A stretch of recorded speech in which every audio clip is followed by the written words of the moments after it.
Let's pray. Father, thank you for this evening. Thank you for all of these men and women that have taken time out of their busy schedules to come here and to learn. God, we're here to draw closer to you, to one another, and to learn how to be better teachers, helpers, leaders. In Jesus' name, amen.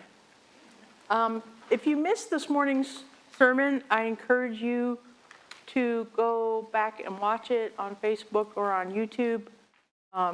Pastor Brad did talk about leadership, and I think it really goes along with what we're talking about this evening. But I'm going to start by reading Colossians 3, verses 12 through 17.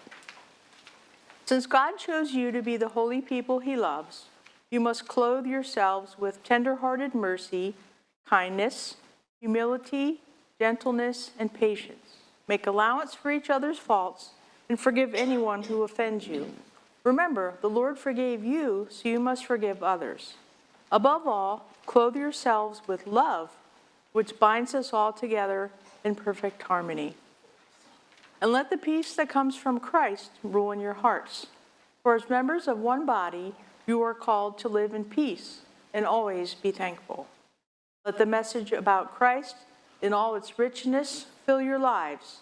Teach and counsel each other with all the wisdom he gives. Sing psalms and hymns and spiritual songs to God with thankful hearts. And whatever you do or say, do it as a representative of the Lord Jesus, giving thanks through him to God the Father. Like I said, thank you for coming this evening. Thank you for all that you do here as volunteers at Connect Church. For those of you that teach, for those of you that are teachers, helpers, we do appreciate everything that you do. It is a sacrifice that we make to take the time to teach the kids, to spend time with them, to love them, to get to know them. Okay? Hi guys, come on in. So our icebreaker is, the funniest thing a student ever told me was blank. The funniest thing a student ever told me was blank. And since the Petersons here, I thought I'd share mine, because mine is a quote from Eliana Peterson, and she definitely is a funny kid and is very entertaining. And one day, Eliana shared with the class that if you eat too many Little Debbies, you'll become a Big Debbie. So that's probably the funniest thing a student ever said to me. She's awesome. But anybody else? A funny thing that a student said to you? They do say some funny things. Maybe parents would be embarrassed to know some of the things that they tell us in as a prayer request. Yes, parents, we know all your deepest, darkest secrets. The kids tell, but can anybody think of anything else funny that a kid ever said to you? Judy Frazier. It was unusual for us to have all girls, because we normally have boys that outnumber the girls. And one Sunday, during one of the hours, we had all girls. And I said, hey, it's all girls together, and we're all blondes. And little Mia Broderick looked at me, and she said, Miss Judy, your hair's gray, not blonde. Love it. Love it. Anything else? Anything funny kids said to you? One of our youth students came in and said she broke her foot and then proceeded to do multiple jumps on said foot. She did not break her foot. Kids are funny. Just like that show. Kids say the funniest things. Okay. So, leadership qualities and qualifications. Can you name 3 qualities of a good leader? Can you name 3 qualities of a good leader? Kayla. Patience. Patience, great. What else? What was it? Okay. Patience. A 3 qualities of a good leader. We have patience. What else? Pardon? Trustworthy. Trustworthy? Yeah, students have to trust us, right?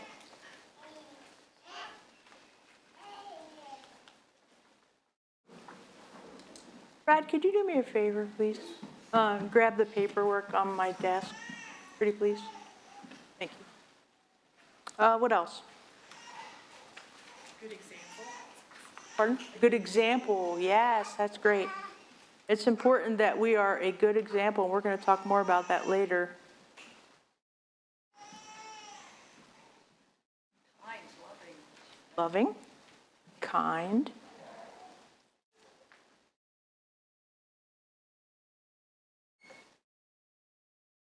Anything else?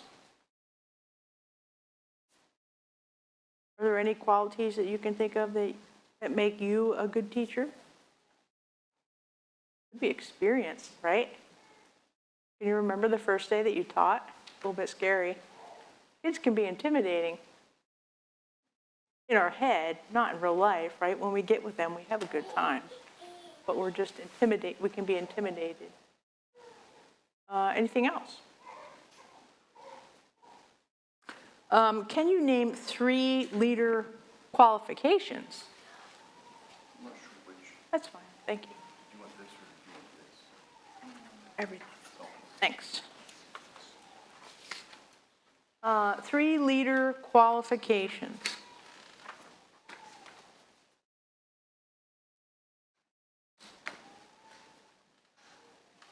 Kayla, what makes you qualified to teach church?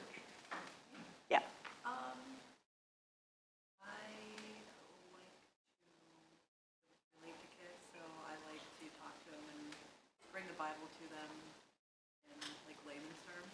So Okay. I kind of feel like the goofy side is what the kids like. So I feel like So you can be yourself with the kids? because I'm fun and goofy and they like that, and you Good. can still teach kids. Awesome. What else? What are some other leader qualifications? I'll give you one. How about that? Servant, right? We talked about that this morning. As teachers, we are most definitely servants. It might include cleaning up vomit once in a while. It's not fun. There's nothing glamorous about that, right? But we're servants. We're here to serve families in the church, serve the Lord, and serve one another. What else? What else are some leader qualifications? Levi? I would say a good leader has like contagious joy, like with the kids. Like they really love what they do, and like the kids feel it also. The kids can read us, can't they? Yeah, they're really good at that. Thank you. Well, we definitely will have to believe in the Word of God, right? And that the Bible is the final authority over our lives and what we teach. Judy? Being prepared, yes. A leader qualification is being prepared, definitely. You don't want to come in 10 minutes before service and start to prepare. That's going to freak you out, okay? I know it would freak me out. Knowing what we believe as a church, right? Maybe you've never heard of the 16 fundamentals of truth. That kind of spells out some of our beliefs. If you're curious about that, it's good to know what we believe personally and as a church body. What else? Those are some of the basic things. Any questions about that or comments? Okay, next, bathroom breaks. How can we handle this best? I don't know.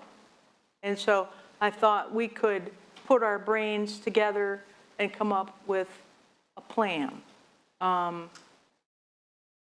There's different ways to do it. I'm going to ask Judy to explain with the kids' church teachers. Brad, can I use this mic? Wait, no, use the red one, please. Where's the red one? It's right on the stand. Ah, Thank you. yep.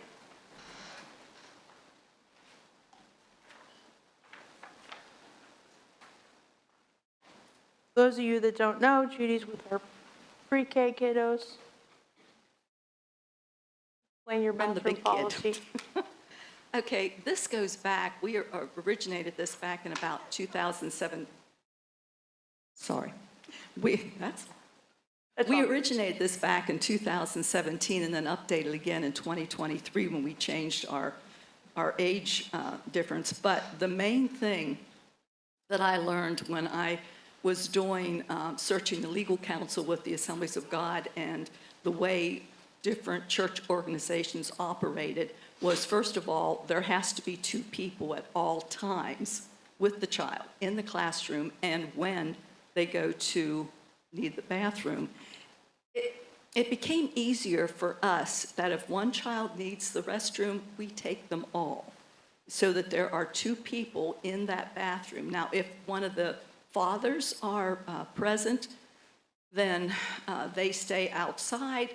I go with them. I don't necessarily prefer that. It would be better to have a floater at that time to have another lady in the bathroom with them. But the policies, every policy that I have read, even with the different Assemblies of God, no male goes to the bathroom with the child. No And male. why is that? No male takes the bath. Right. Well, first of all, it's a protection for the worker. Yep. You don't want any accusations. Yeah. And, you know, even though nothing happens, you don't want any accusations. And if you've ever done any research with crazy things that happen with churches and all the legal issues that have come about in recent years, you want to take all precautions to protect the church, to protect your workers. So therefore, only women go into the bathroom with the kids. Some suggest that you stay at the door. Now, I'm working with 2 to pre-K. Whenever they are enrolled, because of all the different things that were suggested, we get the parents' permission. First of all, we find out if they're potty trained. If they're potty trained, will you allow us to take? Do we have your permission to take your child? Or do you want us to contact you? I've never had at any time had anyone say that we couldn't accept one person and they no longer are part of the church. They wanted us to contact them whenever the child had to go to the bathroom. That can be a problem depending on how badly they have to go.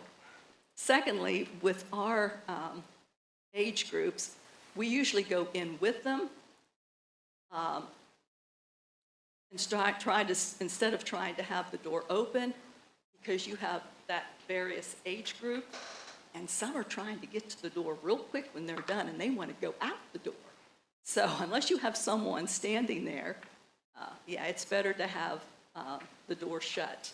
That's why I prefer 2 ladies in the bathroom at that time. And also, some of them love the soap. And I will have them do 4 pumps of that soap, Miss Judy, and then try to wash and play in the water. So it's best to have them right in the bathroom and just make sure you have 2 for your own protection. When we have a father working, you know, he's outside with the other kids, and I'm in with them. Once again, I don't think that's ideal. I still prefer to have another lady with me, just for my protection, and there's no accusations or anything that could arise from that. If they are not potty trained, we contact the parents immediately. If there needs to be a diaper change, we don't do any diaper changes. And the only other policy that we use is only women 18 years or older may assist children in the bathroom. Once again, we have to check with the parents for permission to assist the child and ask if they prefer to be contacted. But normally, if we go as a group, it's worked so much better as a group. And a lot of times, if you don't go as a group, about the time you get the one child back, the other one says, I have to go. So we just go as a group, and we take care of everything at one time. And they can usually assist themselves. But thank you so much for those little potty seats. Oh, aren't those great? They are wonderful. Yeah, they're great. I have balanced more kids on the back, and it's not fun. There you go. Thank you.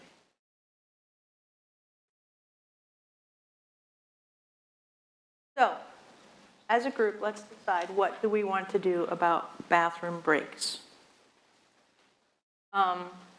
What are our options? Well, like some of that we do now. I leave the door open, and if somebody has to use the restroom, one worker takes them, they go, and come back. Please be sure when you take them that there's no one in the restroom. You know, the adults use these restrooms now, and so we need to make sure that the bathrooms are empty. But are you comfortable with that? Ideally, we would have a floater, like Judy said, an extra helper, just kind of hang around waiting to see who needs to go to the bathroom, a woman, and go with them. At this point, we don't have that. If you know someone that would be willing to do that, let me know. Vicki? Could you do something like, say Judy had a male helping her, he could come down to the K-2 and be a helper for that class while that female goes to the bathroom with Judy. So switch. Yeah, just while Okay. they're in the bathroom, then you wouldn't need to have a floater. Right. What do you think about that? So like, okay, so you had a male, say Levi was your helper, and he would come into the K-2, be a helper, and that helper that's in K-2, Female. would go with you. Yeah, Then you wouldn't have to have someone on standby. and that would be, as long as there's two, it's just so much better to have two women. Yeah. I read recently where one of the churches suggested that if you have a man take the child, and once again, it should still be two people, he goes in, he checks the boy's bathroom, comes back out, stands out while the boy goes in. I still think it'd be better to have the ladies. Most churches stick with the ladies Yeah. doing that. So what do you think, Chelsea? Can I ask a stupid question? Yes. By the time they're in second grade, why can't they go themselves? Yeah. Like, why can't they just leave, go, and come back? Like, why do we have to go with They them? do that in school. Yeah, like, I'm just thinking, like, in school, like, if my third graders go to the bathroom, they just go. Well, if we had separate facilities, I think for kids, we could do that. But since What you, are we worried about, though? Like, are we worried someone's in the bathroom? yeah, Okay. But we don't, I mean, speaking for the older kids that like are in like school age, I mean, no one else is in school. So like if we just, I mean, we can go and make sure there's no one else in there right. and then just stand at the open door. That's what I do. I don't Yeah, I don't go in with the older kids. It's a little bit simpler. Open once I check the bathroom though. Okay. Is that a big deal? No. Like once I make sure like everybody's fine, I'm like, okay. And then if I think they're in there too long or if I hear they're running water too long, like I'll open it and be like, all right, are you done? The Yeah. only time I ever ran into an No, like issue the at all bathroom was, door. there's like one student that's more like physically impaired that we just go get mom because there's issues with like zippers and Yeah. hand washing and so like usually what happens is whenever we go, I mean realistically it's Judy and I are always teamed up, but like we'll go as a group, someone's standing outside of the door, the other person goes and flags mom and the service to come down. Okay. We're going to go over coming up to the service and getting parents here in a little bit. So what do you guys think? Do you want to take the whole class down, check to see if anyone's in there, and let the kids go to the bathroom and come out? I mean, for Judy, I think switching, it would be great. Yeah, and You'd for have us, two I mean, women. I've concentrated on the 2 to pre-K. Yes, You know, once correct. they're 5, 6 years old. Yeah. You know, I've read a lot of different things, but my concentration was on that age group. Right, right, they might need help. Or are you okay with one person taking the kids down, checking the restroom, if it's an older, you know, K to 6, taking the kids down, checking the restroom, coming out, letting them go to the restroom, maybe peek your head in, sure they're not getting into anything. And doing it the way that we have been doing it. I mean, there's risk, right? There's risk with everything We've that had we no do. issues, Vicki and I, when she's gone. At the same time, typically when like, say we have a group of 6, one says they have to go, it ends up being almost the whole class Yeah. going anyway. So Yeah. I think either way, either way, because you can't Right. really go on in your lesson when more than half the class isn't physically in the class and you're waiting on them, so like Right. either way, it's kind of stalled at that point, it feels Okay. like. Other thoughts? When we get our new church building, the preschoolers need their own bathroom. Okay. I agree. With the right size potty. Right. Any other ideas?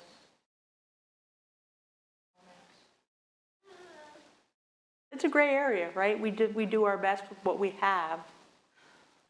We try to be careful, all our workers are screened. And with the two-person policy, everybody says, they really hammer on that, even our insurance company. I would gladly volunteer to be a floater, just to sit for kids. I don't mind at all. Okay? Usually keeping somebody busy any means. But it couldn't be every Sunday. No, but I would gladly volunteer. Okay, thank you. I appreciate that. So, okay, let's vote on it. Who thinks that just one person taking them and not going in with them is cool? Raise your hand. Sounds like it's against the law. Or, I think it's, are you going by age group though? Yeah. I'm talking K to 6. What are Judy's our policy is, options? I'm sorry, what are the options that I'm voting on? Is Group everyone bathroom or or just one? one, right? Those are the two options. Yeah. Okay. that's the only ones I can really think of. Or who thinks that we should take the whole class? You think we could just ask the parents to take the kids to the restroom before class starts? Yeah, but sometimes when they get bored, they're like, I have to pee. Well, And yeah. it's not because they actually have to Yeah, go, but it's, I can tell that, but like, I don't know. but how do you then tell a kid, like, no, you're not allowed to go to the bathroom, because then we get in trouble for that too. Okay, that seems more dangerous than just taking it out. In a perfect world, yes. The option in this. So we're going to leave it as is. Let Judy switch with K to 2 helper when you need to take kiddos down. Would that be helpful? Yeah. Okay. When I have one of the fathers in it, I need to, yeah. All right. I have a question. So 336, we're taking the whole class too? Or? No, you can one-on-one unless they all need to go. Okay. I just wanted to make sure I was wondering for 336. Yeah. Judy? Yeah, we still have to escort them out because they don't know the code, and we need to check to make sure no one's in there. When we do that, I actually usually, like, if I'm the one left in the classroom, I usually will leave the classroom door open and stand in the doorway. Yeah, So I'm not actually. I do in that there with sometimes the too. kids alone. Yep. If you're uncomfortable with that, you can stand at the door. Definitely have the door open. Okay. Preparation. Let's see, how many people do we have?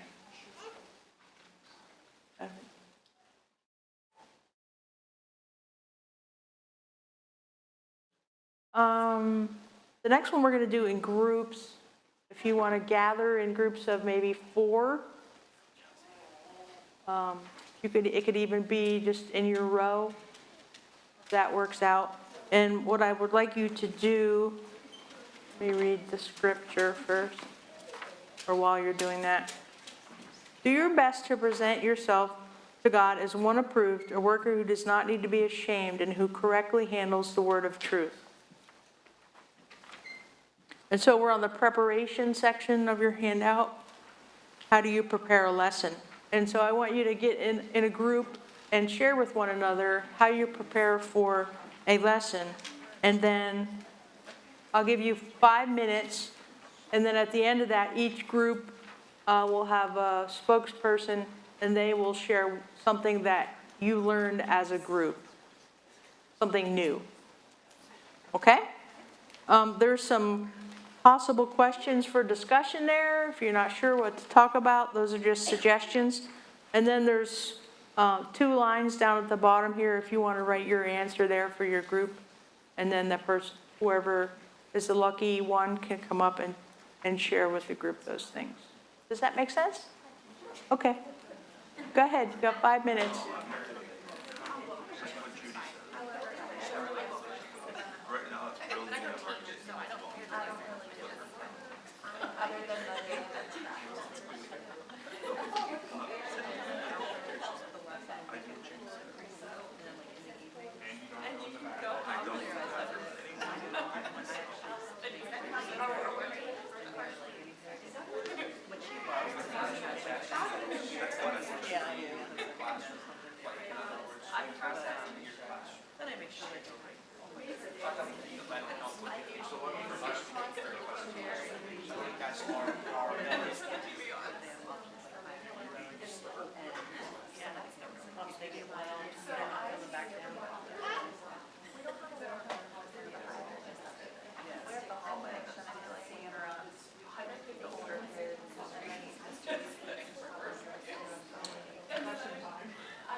Any suggestions? Oh, wait, my mic.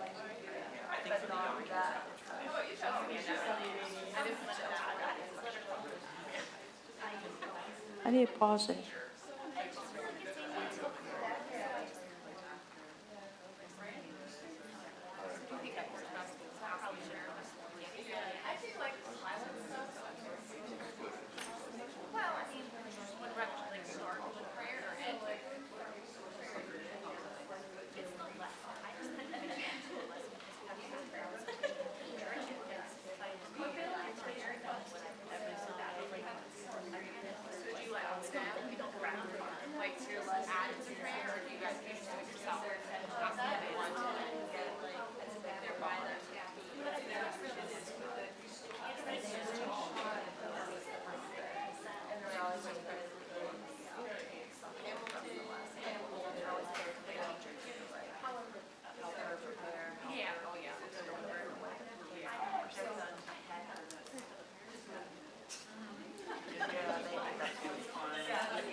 Okay, it's been 5 minutes. Does anybody need more time?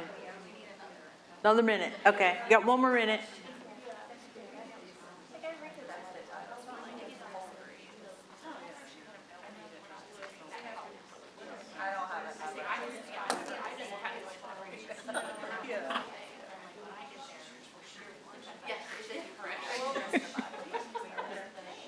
He likes it.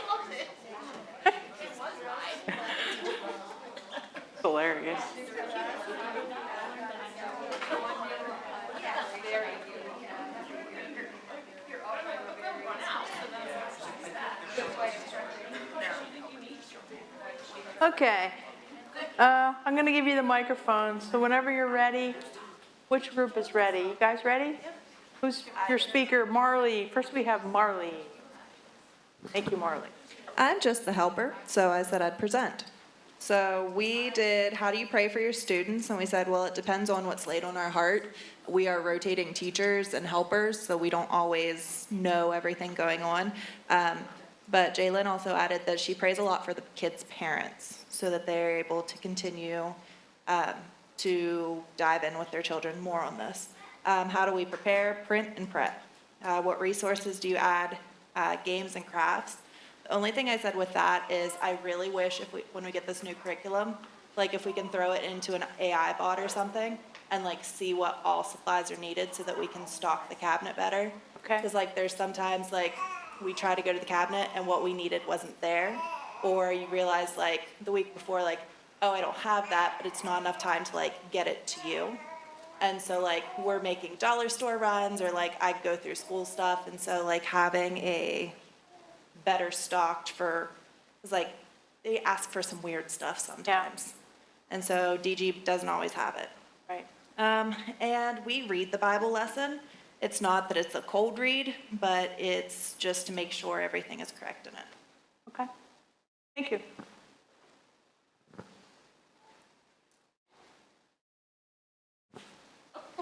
Me?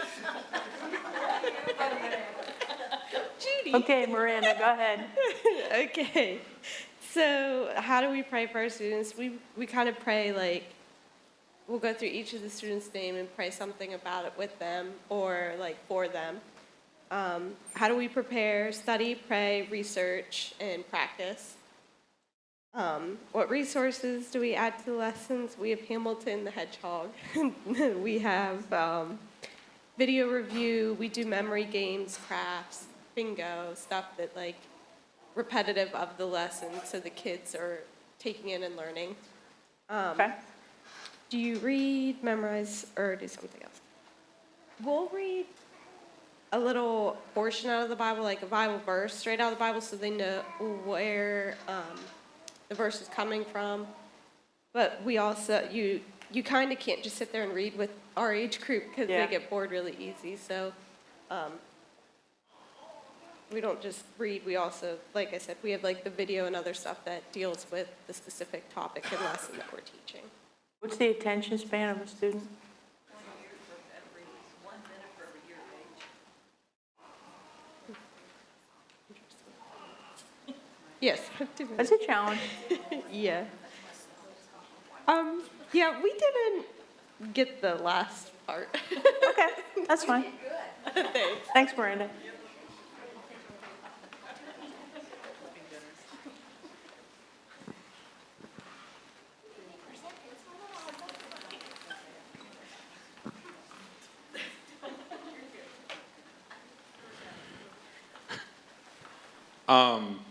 We talked about preparation. Corey was very blunt. He said he prepares by listening to Christy all week. So as soon as Miss Judy asks him to do something, he does it right away. We just talked mostly about when we start preparing, like throughout the week, in terms of getting the lessons ready and things like that. And then we started talking about Bible time. I'm the only one in my group that's 3rd through 6th, 4th through 6th, 3rd, whatever. 3 to 6. So we talked more about the differences in like Bible usage and like hands-on time in the Bible for the kids. So they shared a little bit about maybe needing a couple more Bibles in the younger kids class. And I don't know if it's best to have like a song, like the older kids have like that board that has all the books of the Bible in order, and the curriculum kind of talks you through. Like, once the kids go into like the 3rd grade class, like when I started, to give them their own Bible from church. They don't have, you know what I mean, where they can, I remember I still have mine from 2nd grade when I went to. Good idea. And they put our name in it and the date. Yeah. And Right. they still, you know, that way you can do the kids' version of, some of Right. they, you know, just be looking on their phone, not their phone, but iPad, whatever. You stay in the room and then that way, icons or something, like maybe they've never had a Bible, they have one, you know what I mean? Okay, I like that. Yeah, so that, and then we talked about just different ways of like teaching, understanding where different books are in the Bible and getting hands-on with that. And then I wasn't shocked, but I guess Susie Mickle goes above and beyond and brings all these extra crafts to fill in time where our kids just do like Pictionary. Yeah. Some of us are crafty and the rest of us are not, right? Yes. Talk to me about snack. That doesn't, are we going over that at any point? No, I don't think. Miss Sharon, awesome snack. Miss Chelsea, lame snack, and they're only allowed one. What is the rule? Are they allowed two? Proceeded to bring in her own popcorn, like. She does it every week. Yeah, but you know what? Sharon has always provided the kids with snacks, and this is going back before the church provided Should snacks we for do that, each though? classroom. Like, are we allowed to do that? Are we not? Sure, yeah, yeah.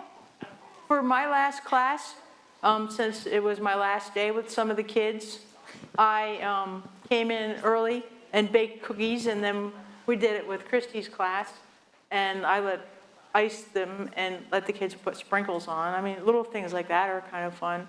It can be something simple. I've always done the sugar cookie Duncan Hines mix, and the kids always liked it. It's just, you know, stick of butter or whatever, an egg. What we run into a lot is the kids will have one snack and then they'll be like, can we have two today? And we're like, Yeah. no, just one. And then we feel like the bad guy. I don't know if they're getting, I don't know what the thing is I there. think- Only, I typically just give them one. yeah, Yeah, I say this is a snack, not a meal. yeah. Yeah. You know, sometimes you'll get a kid maybe that you know didn't have breakfast or something. So, you know, it could be on a case-by-case basis too. Just use your judgment. But, I mean, some of the kids will eat the whole time if you let them. They're just growing kids that are hungry, right? Do we have an updated list of like allergies or anything? I know we have the binder, but that's not really convenient to flip through all the time. I would say become familiar with the binder if you can. If somebody would want to go through the binder and make up a list, that would be great. Did you? Okay. Make sure that when someone gives you a slip of paper, it does go in the binder.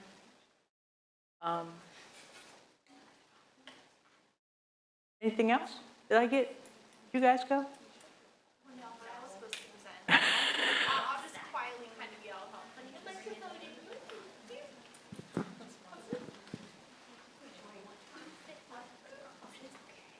So we have to prayer at the beginning with the kiddos, so they don't feel, you don't feel rushed for time. Could you say it in like just so we have it on? Yeah. Okay, hold on. We did prayer at the beginning with the kiddos, so you don't feel rushed for time with them, and they can say whatever they need. What is he thinking? What do you have to say? I know. All right, hold on. And then if the kiddos want to pray, they can, but they'll never feel pressured to pray. So, like Levi said, good. She's happy. They use a cup. Yep, a cup to pull the kiddos' names out and give them the option to pray if they want to. It would be helpful if the helper knows what the teacher's going to be covering. Sometimes going and helping, you have no idea what the teacher's going to be teaching. If we knew the lesson before, helpers could prepare a little better. We implement games at the end whenever we run. I know, you have a lot to say, don't you? And then, depending on the teacher, we do find the verse, or make the kiddos find the verse in the Bible, locate it and know where it is. And what did you say about not reading it? Just. I feel like whenever you do a lesson, it's rough for kids to just read it right from the thing and not like look at them. You know what I mean? To read it like a manuscript. It helps if you actually know the lesson. I mean, everyone here I think does prep, but it's hard to just read it. It's not interactive. You know what I mean? If you're just reading from the page. That's one of the reasons I really don't like our curriculum, because instead of just having a Bible story that I can read and explain myself, with the kiddos. That would be so much easier than reading a manuscript. I hate to read a manuscript. Yeah. You know, or I even, don't like when it has, like, you read something and they do something, because you lose them when you have to go back and read something, and they have no idea Yeah. what's coming next. okay. Good. Thanks, guys.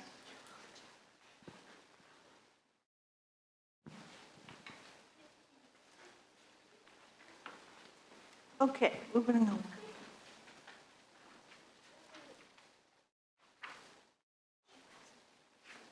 Does anybody add anything to their lesson for the 3 to 6, grades 3 to 6?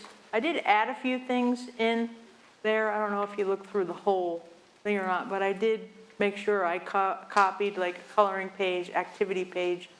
I expanded our lesson subscription a little bit so that we would have more things to pull from. Okay, Sunday schedule.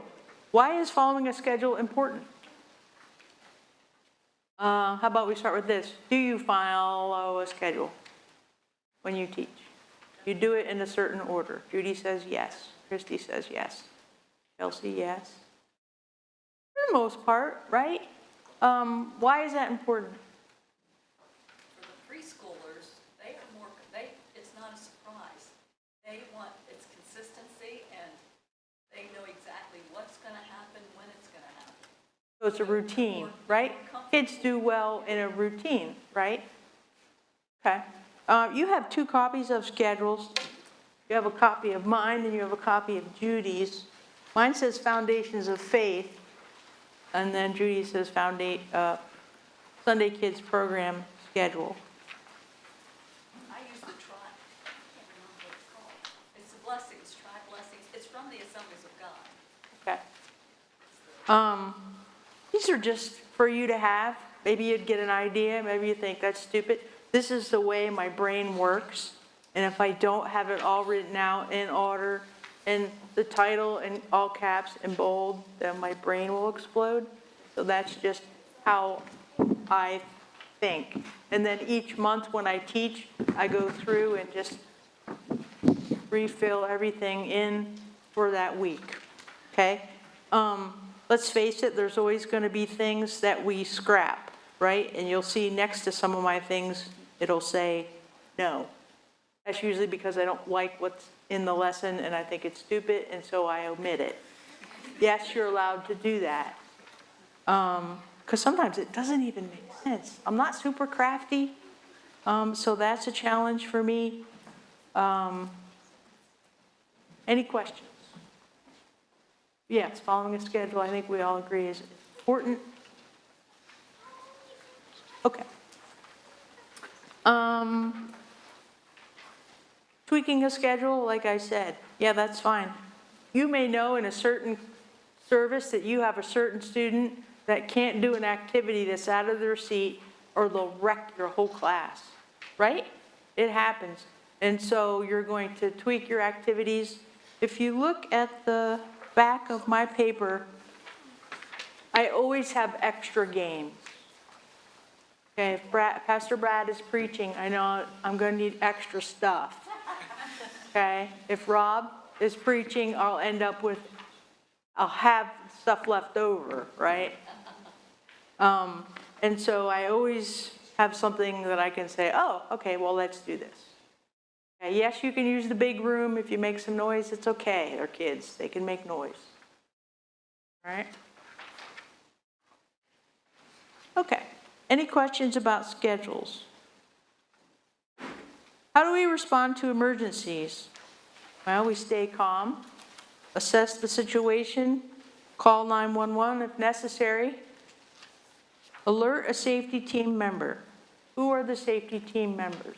They're the guys standing by the door. Okay, those are your safety team measures. They're there to help you, to assist you. Some of you probably had no idea that you had that as an option. If you need a parent from the service, you can use the radio. There's a walkie-talkie in the Connect group room where you guys have worship. Behind the curtain on the ledge there, between that room and the kitchen, there's a walkie-talkie. You can always say, I need a safety team member to the kids' church, okay? They're there to help you. They keep in touch with one another. There's usually at least 3 guys with radios with an earbud in their ear. If you need a parent, say, hey, I need so-and-so's parent, can you get them for me? Try not to come up to into the service if you can help it. They're there to help you so that you can stay with your kiddos, okay? Sorry, just a follow-up question. Yes. What do you do, like, if it's a newer family and you don't even know, like, the names of the parents, and neither does the safety team member? Hopefully the student knows their parents. Yeah, you should have the emergency sheet, sign-in sheet. Good, Corey, thank you. But how do they find them if they don't know what they look like? Yeah, Because you can have a name and not know a face. right.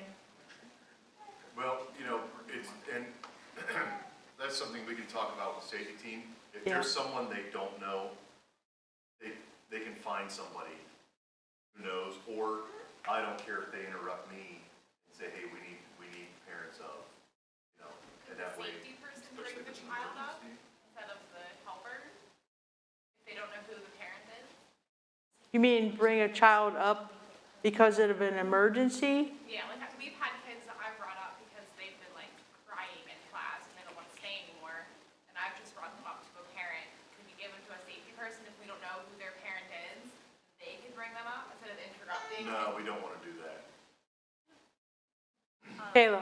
I know certain times, like through the years visiting other churches, they have like a sticker system, like the parents bring the kids and they're assigned a number. Right. So the parents have like a number 1 sticker on them and the kids have a number 1 sticker, you know, so you can say, I mean, we would have to tweak it, of course, but there's been like sign-in process and if the parent gets a letter or a sticker that matches their kids, kind of like in the hospital. When you Right, right. Yeah, I think that's something that we're working toward with Planning Center, printing out things as we grow. It's like a deli, you have the number on the side. Well, Yeah. we can, there is a feature with the projection software, we can put a number on the screen or a name. So, yeah. Corey? I think thinking about responding to emergencies, I mean, number 1 is an emergency, we're gonna get several people. If it's a fussy kid, that's gonna be a little bit different. Right. But I don't think it would be a bad idea. I know I've trained both medics in preschools through my job, so I'm a first aid trainer, to get people certified in CPR and first aid at our church. Usually if you hire someone from outside, it's like $100 a person. I do it for free for like $38. That's to get your adult and child certificate. We use an AED and EpiPen, like all those things. And it wouldn't be a bad idea to have like the safety people, someone from there, some of the pastors, some of our Okay, people back so there. you're offering? Yeah, and because, I mean, how do people respond to emergency? People Right. respond awfully sometimes. Like people run in different directions, people like over, you know. So I think going Yeah. through the trainings, I teach it every week at work, is a really good thing because some adults don't know Right, or have never been through that training, so. okay, so training. Other thoughts?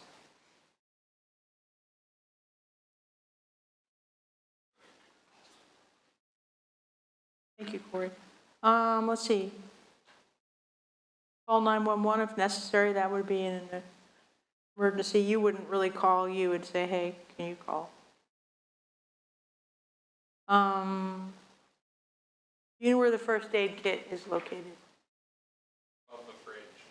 Above the fridge, where else? K-2 class? On top of your cabinet, there's a first aid kit?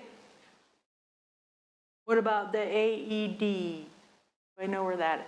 It's on the wall, Right here, right? We just, Misty Mock just checked that for us. We need to order some new pads for it. Apparently they expire. The battery's good. Do you know where the anti-choking device is located? That is in the kitchen. Next to the trash can, there's a metal white box. It's not locked, you just open it. And the anti-choking device is located in there. We have a video that Pastor is going to play for us. Maybe, hopefully. Welcome, and thank you for purchasing the LifeVac airway clearance device. My name is Brian Sharman. I'm the owner of First On Scene CPR, operating out of Palm Beach County, Florida. I'm a certified CPR instructor with over a decade of experience teaching life safety courses. I'm also a nationally certified paramedic, and I hold the rank of operations captain at a high-volume urban fire department in Southeast Florida. Now, prior to using the LifeVac device, it is important that you follow established choking protocols and immediately dial 911. Now let's talk about the procedures to be followed for choking emergencies involving an adult or child. Step 1. Recognize a complete airway obstruction. Someone who is suffering from a complete airway obstruction will not be able to speak, cough, or make any noise. They may be trying to communicate to you non-verbally by placing two hands around their neck and performing the universal choking sign. If you suspect that someone is suffering from a complete airway obstruction, ask them, "Are you choking?" If they nod their head yes, ask them, "Can I help you?" If the victim is able to cough, encourage them to cough forcefully and attempt to clear the obstructed object from their airway. If the cough was not successful at removing the obstruction from the patient's airway, progress to step number 2, which is to perform 5 back slaps. Position yourself behind the choking victim. Take the heel of your dominant palm and strike the victim in between the shoulder blades on the back forcefully 5 times. 1, 2, 3, 4, 5. If the 5 back slaps were not effective at removing the obstructed object from the victim's airway, progress to step number 3, which is to perform 5 abdominal thrusts. Once again, position yourself behind the choking victim. Make a fist with your dominant hand and place it just over top of the victim's navel. Take your non-dominant hand and place it over top of your fisted hand. From here, roll both hands upwards until your thumbs are facing towards you. Once in position, begin to pull up and in forcefully and continuously 5 times. 1, 2, 3, 4, 5. Now, there may be certain situations where performing established choking protocols are not practical. Under these circumstances, it is acceptable to bypass steps number 2 and 3 and immediately progress to step number 4. If the obstruction has still not been cleared from the victim's airway, progress to step number 4, which is to implement the LifeVac airway clearance device. The LifeVac can be used with the victim in the laying, sitting, or standing position. I will be demonstrating with the victim in the laying position. Choose the appropriate mask for the appropriate victim. The masks are clearly labeled adult and pediatric. To attach the mask to the suction unit, use the steps of place, push, and twist. Take the stem of the mask and place it in line with the receiving port of the suction unit. Push and give a quarter turn twist. Check the mask to ensure that it is firmly secured to the suction unit prior to use. Now that your device is ready for use, use the steps of place, push, and pull. You're going to place the mask over the victim's nose and mouth. Push down to ensure that the mask is firmly secured to the victim's face. Tilt up on the chin to position the victim's airway. Push down on the handle of the suction unit. Once the handle is depressed, pull the handle upward with a short, swift tug while holding the mask firmly in place. Roll the victim onto their side and attempt to clear their airway of any debris. Also check the mask and the suction unit for any debris. Repeat these steps for up to 5 times. If the object has still not been cleared from the victim's airway, return to following the established choking protocols, and if the victim goes unresponsive at any point, immediately begin CPR. Thank you once again for purchasing the LifeVac airway clearance device. We commend you for taking proactive steps to ensure the safety of you and your community. Thank you. Do you know where the glucose gel is located? There's some on top of the refrigerator in the kitchen. Usually a pack right over there behind the altar rail. I don't think we have any kids that are diabetic right now in the church, but we have a bunch of adults that are. So that's available. We went over the walkie-talkie. Raise your hand if you would be interested in first aid and CPR training. 5, 6. Raise your hand if you're already certified. 1, 2, 3, 4. Okay, good. If you have an emergency, call Phil or Chelsea. Or Lex and Early. Classroom management, gently enforcing classroom rules. For the older kids, you should have one of these on your metal cabinet. I took this out of the K-2 classroom, okay? If you have a new student, you should really go over these several times, okay?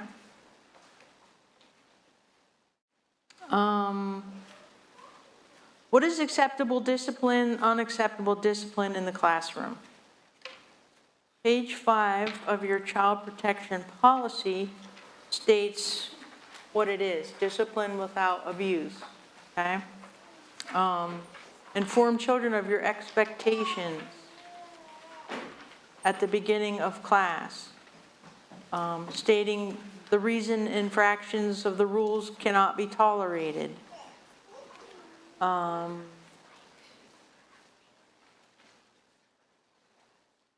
Timeout, creative seating. You know, if you have two kids that are constantly talking to each other, sit in between them. Okay, put a chair there, put your helper in between them. Don't allow them to sit together. If you're frustrated and it's an ongoing thing, please talk to me. I don't want you to be frustrated. No corporal punishment, okay? No spanking, hitting, slapping, poking, pushing, biting, choking, hair pulling, finger flicking, etc. Okay? At this point, we would also add that you deserve to be treated with respect. And Yes. if you're not being treated with respect, we need to address that if the child is not, Yeah. Don't let kids curse and swear at you. Respect you. Yelling and screaming is a no-no. Monitor your volume, tone, and body language. Speaking in a firm but controlled tone and volume. Don't hold back food as a form of discipline. We want to preserve the kids' dignity and caution ourselves against damaging their spirit and emotions. Don't embarrass them or belittle them. Treat them with the respect that you want to be given.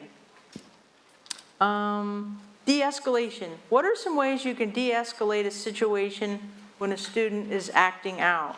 For example, you have a newer student who constantly talks while you are talking. Or another example, a student keeps getting out of their seat without permission. What are some tools that you use as a teacher or a helper to not escalate the situation but de-escalate the situation? I think I have a few things written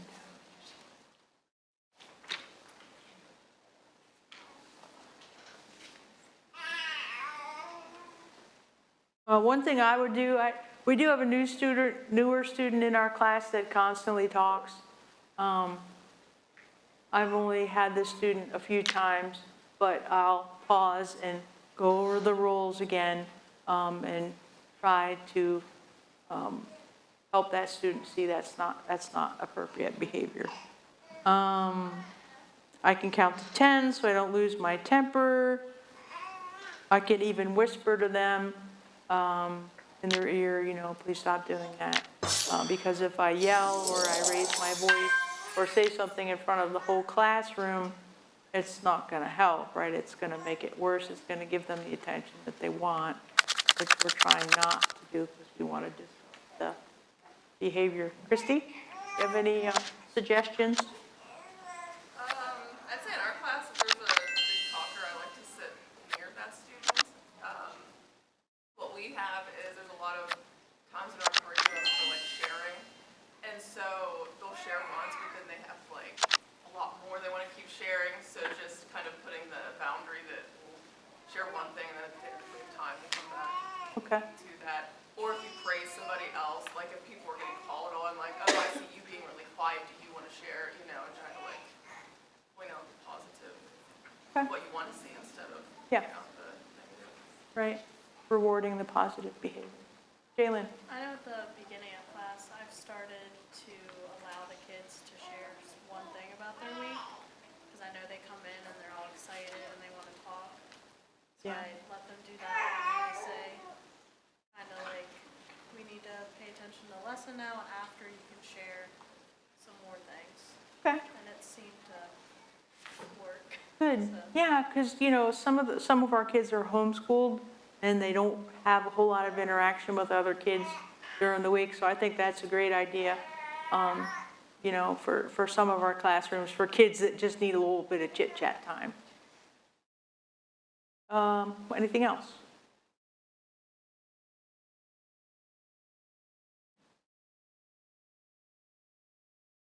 Let's see.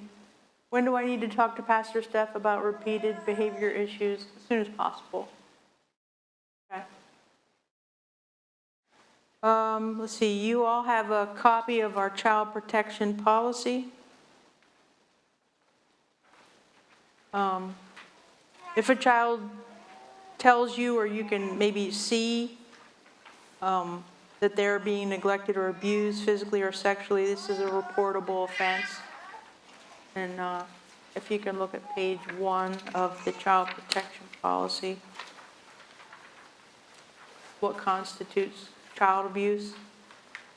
Sexual abuse has no time limit. That's the number for Childline is on your handout. You can always search it on your cellular device, but if you see a kid with maybe markings on their body that are suspect, or they tell you a story, I need you to tell me right away, and we'll call Childline together and report it. That's important to us to keep our kiddos safe. That's why we do this, right? To educate ourselves and to keep our kiddos safe. They mean the world to us, and we want to do our best to keep them safe. I think too, getting Go ahead. the most recent PA mandated reporter training for everyone is Yeah. essential. Yeah, Because I teach it every week at work, and it's such a gray area for people. yeah, And in light of what happened in districts the last couple of years and stuff, people all have Yep. a different perception of what should be reported, what shouldn't. Yeah. People are throwing people under the bus, things like that. So Sure. just people knowing their responsibility and Yeah. that they are anonymous when they report. Because I think people are afraid of reporting too. yeah, For our teachers going back to work this week and stuff. I mean, they're going to go through 3 days of training. Right. Yeah. I think people are afraid to report, and honestly, not over-reporting, but reporting something from the person hearing it, or reporting it to you, Brad, since you're the pastors, that should not fall on you to report either. They should be following up on that too for themselves.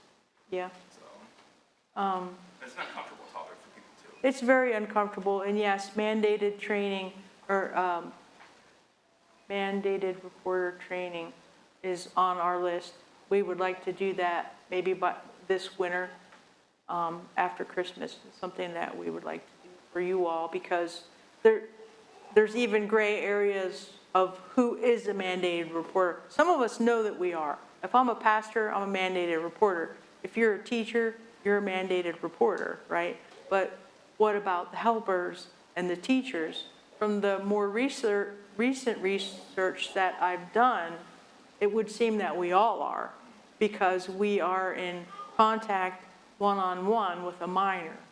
And so, yes, mandated reporter training is something that I would like to do for you as well.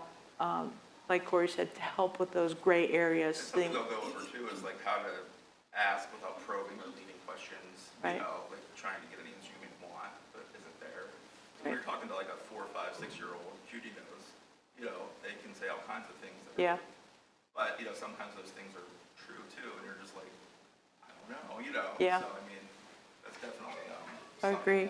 And I would like for you to read over this. You all received one with your packet when you signed up for teaching, but please look over this again. One thing that is not in this packet is physical abuse. If you see markings on a child that you're suspect of, come talk to me right away. okay? We take that And I would say, seriously like, as well. Don't be afraid to do that either. I think people are Yeah. afraid to do that or don't want to cause trouble. Yeah. And really, you're being brave and you're being confident in what Right. you're doing. Yep, If someone's working with my kids, they sure heck better tell me if, you know, something's going on. Yep. And a lot of the time, people forget, like, children can get users too.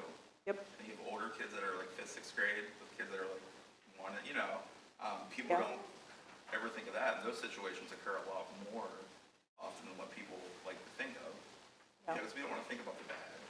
So Sure. sometimes we have to look, it's uncomfortable, right? Nobody wants to do that, but we put the kids first, right?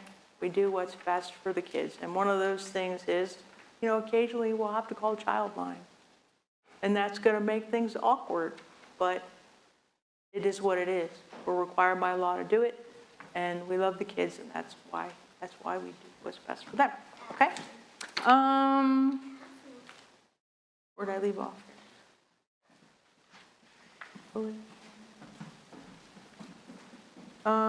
If a child tells you they're being neglected, they haven't eaten for days, abused, reportable offense, see page 1 of the child protection policy. Like I said, contact me immediately.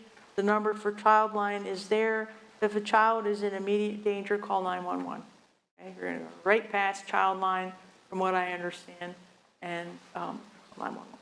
Okay? And like I said, mandated reporter training coming soon.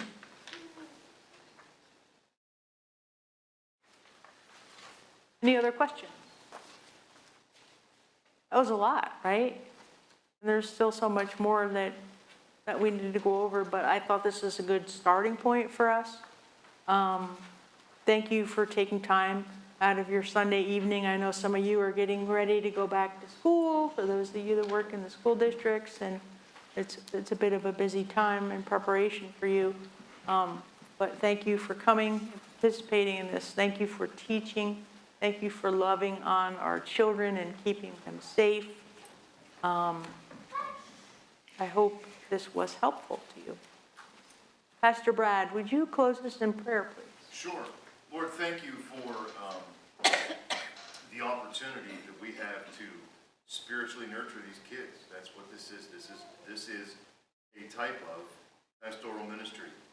We are helping to shepherd these kids and guide them in the ways of Christ. And so, Lord, involved with that, please always grant us the conviction of your Holy Spirit that our lives must lead by example, and that we can also help bring these kids along the way. Grant us the courage to prepare and prepare well.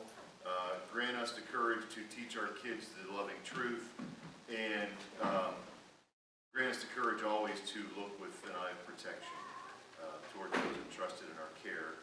And I thank you for these folks, and I pray that you bless them for their time invested in the kingdom. Yes. Jesus, I know plain and simple, there is a reward to be had in heaven. It may not be had on this earth, but there is a crown coming. And for that, we are grateful. For the sake of Christ, we ask